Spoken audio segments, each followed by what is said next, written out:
Hello everyone. आज हम पढ़ने वाले हैं क्लास 10th के लिए हिंदी के कुछ महत्वपूर्ण क्वेश्चन। जैसा कि आप जानते हैं आपका 13 तारीख को त्रैमासिक का पेपर है। उसी के लिए हमने कुछ क्वेश्चन तैयार किए जिसमें आपका ग्रामर, गद्यांश, पद्यांश और प्रश्न उत्तर कवर किए जाएंगे जो कि परीक्षा की दृष्टि से काफ़ी इंपॉर्टेंट है। तो चलिए उन्हीं को आज डिस्कस करते हैं। तो हमारे पास पहला क्वेश्चन दिया गया है, रिक्त स्थान में सही विकल्प का चयन कर लिखिए। हमें रिक्त स्थान में 6 क्वेश्चन दिए गए हैं और उन्हें हमें फिल करना है, जो कि काफ़ी इंपॉर्टेंट क्वेश्चन दिए गए हैं। तो पहले क्वेश्चन में हमारे पास लिखा है, परशुराम ने खाली स्थान की भुजाएं काटी थी। अब खाली स्थान में क्या क्या आ सकता है? तो रावण, सहस्त्रबाहु, शिशुपाल, 3 ऑप्शन दिए गए हैं। तो हम जानते हैं कि पाठ में हमें पढ़ाया गया है कि परशुराम ने सहस्त्रबाहु की भुजाएं काटी थी। तो हमारा करेक्ट ऑप्शन क्या हो जाएगा? हमारा करेक्ट ऑप्शन हो जाएगा सहस्त्रबाहु। यह हमारा करेक्ट ऑप्शन होगा। दूसरे क्वेश्चन में हमें दिया है, कविता के रचना विधान को खाली स्थान कहते हैं। तो कविता के रचना विधान को क्या बोलते हैं? तो हमने परिभाषा पढ़ी है, कविता के रचना विधान को क्या बोलते हैं? छंद बोलते हैं। तो यहाँ पे अपना करेक्ट आंसर क्या हो जाएगा? छंद हमारा करेक्ट आंसर हो जाएगा। तीसरे में हमें दिया गया, प्रबंध काव्य के खाली स्थान भेद होते हैं। कितने भेद होते हैं? तो हम जानते हैं कि प्रबंध काव्य के 3 भेद होते हैं। तो 3 हमारा करेक्ट आंसर हो जाएगा। कौन कौन से 3 भेद होते हैं? तो 3 भेद होते हैं हमारे पास, महाकाव्य, खंड काव्य और आख्यानक गीतियाँ। ये हमारे 3 भेद होते हैं प्रबंध काव्य के। चौथे क्वेश्चन में हमें दिया गया है, बाल गोविंद भगत पाठ की विधा। यहाँ पे ऑप्शन में आपके पास 3 दिए हैं, कहानी, निबंध या रेखा चित्र। हमने पाठ में पढ़ा है कि जो बाल गोविंद भगत है वो जो पाठ की विधा है वो क्या है? एक रेखा चित्र है। तो हमारा करेक्ट ऑप्शन क्या हो जाएगा? करेक्ट ऑप्शन हो जाएगा हमारा रेखा चित्र। क्वेश्चन नंबर 5 में हमें दिया है, समास के प्रकार होते हैं। तो हम जानते हैं कि समास हमारा कितने प्रकार का होता है? तो हमारा समास 6 प्रकार का होता है। कौन कौन से 6 प्रकार का होता है? तो अवयवी भाव, तत्पुरुष, कर्मधारय, द्वंद्व, द्विगु और बहुब्रीहि, ये 6 प्रकार के हमारे समास होते हैं। अगले क्वेश्चन में हमें दिया है, गंतोक का अर्थ क्या है? तो हम जानते हैं गंतोक किसे बोला जाता है? तो गंतोक पहाड़ को बोला जाता है। तो यहाँ पे हमारा सही आंसर क्या हो जाएगा? पहाड़। तो ये थे हमारे 6 खाली स्थान। आई होप आपको ये समझ में आ गए होंगे और ये आपको बिल्कुल याद करके जाना है। ये परीक्षा की दृष्टि से काफ़ी इंपॉर्टेंट है। देन हम नेक्स्ट क्वेश्चन की तरफ बढ़ते हैं। सेकंड क्वेश्चन अपने पास दिया गया है, एक वाक्य में उत्तर लिखिए। यहाँ पे हमें बोला गया है, कवि किसका स्वप्न देखकर जाग गया। तो हमने पाठ में पढ़ा है कि कवि किसका स्वप्न देखकर जाग गया? कवि प्रेम का स्वप्न देखकर जाग गया। तो यहाँ पे हमारा करेक्ट ऑप्शन क्या हो जाएगा? प्रेम। तो आपको इसको पूरा लिखना है कि कवि प्रेम का स्वप्न देखकर जाग गया, या हम बोल सकते हैं जागा और प्रसन्नता से भर गया। तो हमारा करेक्ट आंसर क्या हो जाएगा? यहाँ पे प्रेम हो जाएगा। दूसरा क्वेश्चन हमें दिया है, चौपाई के प्रत्येक चरण में कितनी मात्राएं होती है? तो बाय मिस प्रिंटिंग यहाँ पे आपको दिया गया है 16 मात्राएं होती है और यही हमारा करेक्ट ऑप्शन होगा। 16 हमारा करेक्ट आंसर होगा। तीसरा क्वेश्चन दिया है, मुख एवं छाती के ऊपरी भाग की बनाई गई आकृति को क्या कहते हैं? तो ये वस्तु जो है ये थोड़ा सा गलत होगा। यहाँ पे जो होगा हमारा करेक्ट आंसर हो जाएगा वो हो जाएगा बस्ट। इसे हम क्या बोलते हैं? बस्ट। ये हमारा करेक्ट आंसर हो जाएगा। चौथा क्वेश्चन हमारे से पूछा गया है, मुहावरा क्या है लिखिए। अब मुहावरा किसे कहते हैं? तो हम किसी भाषा के शब्द समूह को क्या बोलते हैं? मुहावरा। तो यहाँ पे हम इसका आंसर लिख सकते हैं, किसी भाषा के शब्द समूह को क्या बोलेंगे हम? मुहावरा कहते हैं। तो यह हमारा चौथे का करेक्ट आंसर होगा। पांचवा आपसे पूछा है, संधि कितने प्रकार की होती है?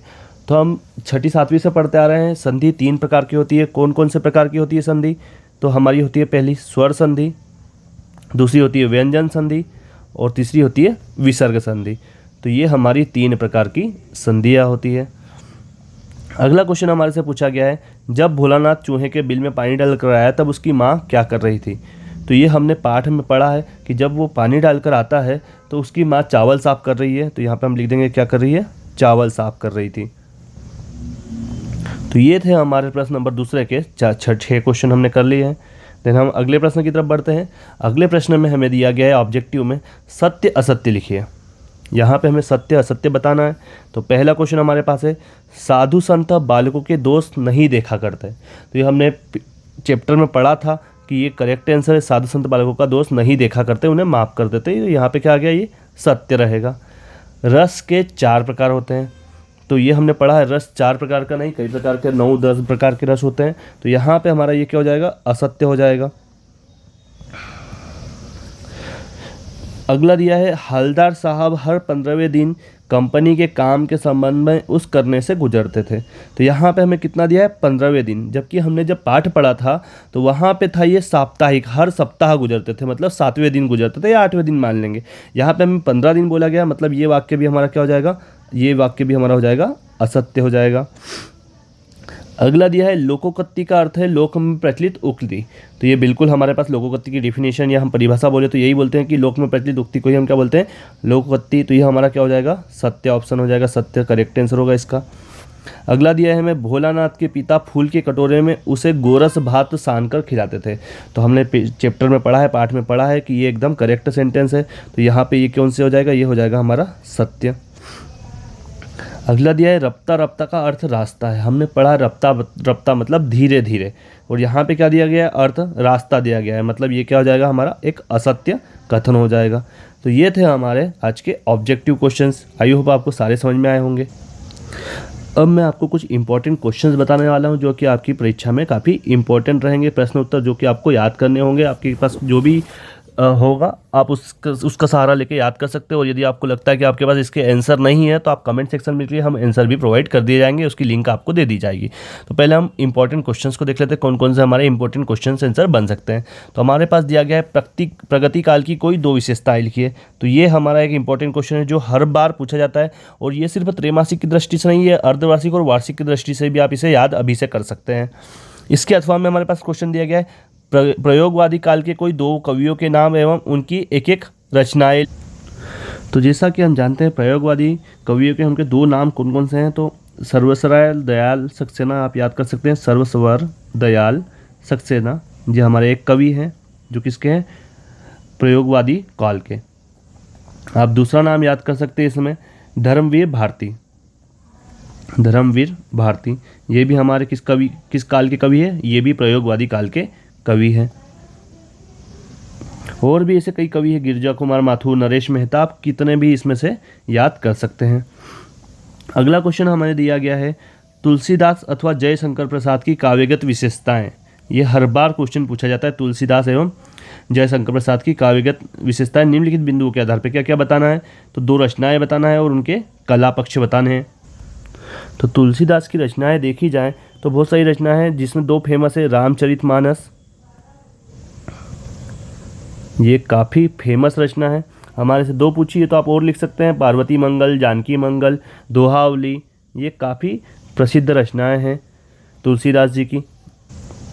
और जयशंकर प्रसाद की रचनाओं की बात की जाए तो आपने पढ़ा है आत्मकथ्य, जयशंकर प्रसाद की एक रचना हो गई आत्मकथ्य। और फिर हम बोल सकते हैं चित्रधार, ये भी जयशंकर प्रसाद की रचना है। 2 बूंदे, प्रणय गीत, ऐसी बहुत सारी रचनाएं जयशंकर प्रसाद ने दी गई है, तो हम ये लिख सकते हैं। अगला इंपॉर्टेंट क्वेश्चन आपके पाठ से बनता है उद्धव के व्यवहार की तुलना किस किस से की गई है, ये आपको याद करके जाना है। अगला हमें दिया है परशुराम के क्रोध करने पर लक्ष्मण ने धनुष के टूट जाने के लिए कौन कौन से तर्क स्मृति को पाथे बनाने से कवि जयशंकर क्या आशय है। यह हमारे पास 2 क्वेश्चन मिक्स हो गए हैं। पाठ के अनुसार 2 तर्क लिखना है। स्मृति को पाथे बनाने से कवि जयशंकर क्या आशय है, ये हमारा यहाँ से अलग है। यहाँ पे ये क्वेश्चन क्या बनेगा, परशुराम के क्रोध करने पर लक्ष्मण ने धनुष के टूट जाने के लिए कौन कौन से तर्क लिखिए, कौन कौन से तर्क दिए हैं वो आपको लिखना है पाठ के अनुसार, ये हमारा पूरा क्वेश्चन होगा। और अगला क्वेश्चन हमारा क्या हो जाएगा, स्मृति को पाथे बनाने से कवि जयशंकर प्रसाद का क्या आशय है, लिखिए। और अगला प्रश्न हमें दिया गया है गोपियों के अनुसार राजा का धर्म क्या होना चाहिए। ये सारे इंपॉर्टेंट क्वेश्चन है जो आपको कल देखने को मिल सकते हैं एग्जाम में, तो बिल्कुल आप इन क्वेश्चन को छोड़ के मत जाइएगा, बिल्कुल आपको ये ध्यान रखना है। अगले क्वेश्चन हमारे पास आते हैं महाकाव्य की कोई 2 विशेषताएं लिखी, ये भी काफ़ी इंपॉर्टेंट क्वेश्चन है। अगला इंपॉर्टेंट क्वेश्चन हमारे पास आता है रस की परिभाषा लिखते हुए रस के अंगों का एक एक उदाहरण दीजिए। यहाँ पे हमें रस के अंगों का उदाहरण देना है। तो यहाँ पे हम जानते हैं रस के कितने अंग होते हैं, तो रस के 4 अंग होते हैं ना, यहाँ ध्यान रखना है आपको। यदि प्रकार पूछा जाए तो रस के प्रकार 9 या 10 लिख सकते हैं आप, पर अंग पूछे जाए तो अंग कितने लिखेंगे हम, 4 अंग लिखेंगे। कौन कौन से 4 अंग होते हैं, तो ये होता है हमारा एक स्थायी भाव, ये हमारा पहला अंग होगा। दूसरा होगा विभाव, तीसरा होगा अनुभाव, और चौथा होगा हमारे पास संचारी भाव।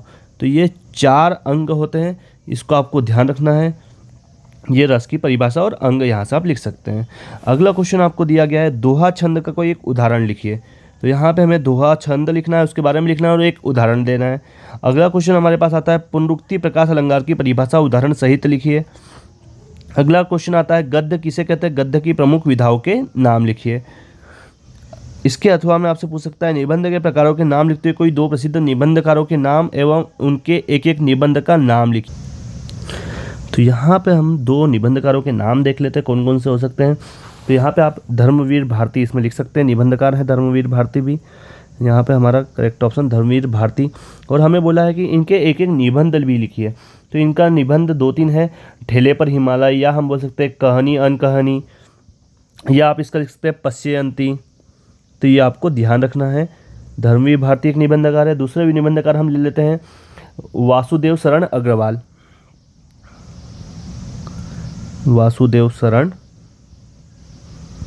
अग्रवाल ये हमारे दूसरे निबंधकार हो जाएंगे। यदि इनकी रचना देखें तो इनकी रचना होती है पृथ्वीपुत्र। तो ये हमारे दो निबंधकार हो गए और उनकी एक एक निबंध का नाम लिख दिया हमने। अगला हमें दिया गया है स्वयं प्रकाश अथवा रामवृक्ष बेनीपुरी की साहित्यिक विशेषताएं निम्नलिखित बिंदुओं के आधार पर लिखिए। तो यहाँ पे हमको या तो स्वयं प्रकाश की लिखना है या तो रामवृक्ष बेनीपुरी। और ये काफ़ी इंपॉर्टेंट है कि आप रामवृक्ष बेनीपुरी को पढ़ के ही जाएंगे। ये कई बार क्वेश्चंस पूछा गया है, वार्षिक की दृष्टि से भी काफ़ी इंपॉर्टेंट, तो आप अभी से उसकी तैयारी बिल्कुल कर लेवें। अगला क्वेश्चन है हमारे पास मूर्ति पर लगा सरकंडे का चश्मा क्या उम्मीद जगाता है, पाठ के आधार पर अपने विचार लिखिए। या फिर आप कैप्टन चश्मे वाला कौन था, वो मूर्ति के चश्मे बार बार क्यों बदल देता था, लिखिए। या आपने पाठ पढ़ा है तो ये बिल्कुल आप पाठ के आधार पे लिख सकते हैं। और यदि आपके पास ये क्वेश्चन आंसर नहीं है तो आप मेरे को कमेंट सेक्शन में डाल सकते हैं, तो मैं आपको ये आंसर भी प्रोवाइड करवा दूंगा। अगला क्वेश्चन हमारे पास आता है बाल गोविंद भगत के व्यक्तित्व और उनकी वेशभूषा का वर्णन अपने शब्दों में चित्र प्रस्तुत कर लिखिए।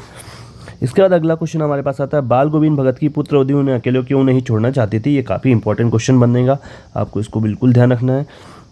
अगला हमारा ग्रामर का क्वेश्चन है संधि और समास में कोई दो अंतर लिखिए। अभी हमने डिटेल में थोड़ा सा पढ़ लिया है कि संधि कितने प्रकार की होती है, समास कितने प्रकार का होता है। संधि आपकी 3 प्रकार की, समास आपका 6 प्रकार का होता है। तो हमको यहाँ पे उनके बीच में 2 अंतर बताने हैं। अब यहाँ पे हमें दिया है मुहावरों का अर्थ वाक्यों में प्रयोग करके लिख। तो हमें पहला मुहावरा क्या दिया गया है, गागर में सागर भरना। इसका क्या मतलब होता है, तो इसका मतलब होता है कि थोड़ी सी बोलचाल में अपनी सारी बातें प्रकट कर देना, कि कम बोलो पर पूरा कंटिन्यू सबको चीज़ें समझ में आ जाए, उसको हम बोलते हैं गागर में सागर भर देना।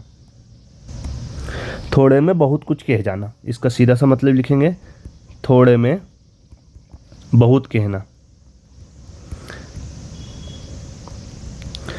तो यदि हमको मुहावरे का अर्थ करने को बोला जाए या हमें प्रयोग करने का बोला जाए तो हम ये बोल सकते हैं कि जो बिहारी लाल कवि है वो गागर में सागर भर देते हैं, मतलब वो थोड़ी सी बात में बहुत कुछ कह जाते हैं। दूसरा हमें दिया गया है एड़ी चोटी का जोर लगाना।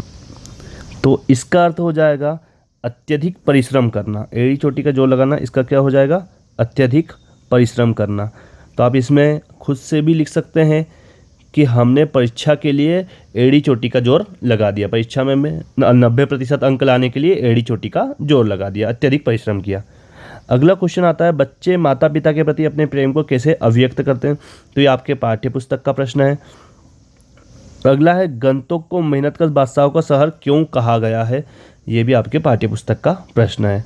तो ये थे हमारे हिंदी के कुछ त्रैमासिक परीक्षा के हिसाब से कुछ महत्वपूर्ण प्रश्न। आई होप आपको ये सारे प्रश्न समझ में आए होंगे। यदि इसमें कुछ भी डाउट होता है, आपको कुछ भी डिटेल चाहिए, तो आप हमें कमेंट बॉक्स में लिख सकते हैं। और अगले पेपर्स के लिए हमारे साथ जुड़े रहिए हमारे यूट्यूब चैनल के साथ, और हमारे चैनल को सब्सक्राइब करना ना भूलें। Thank you so much.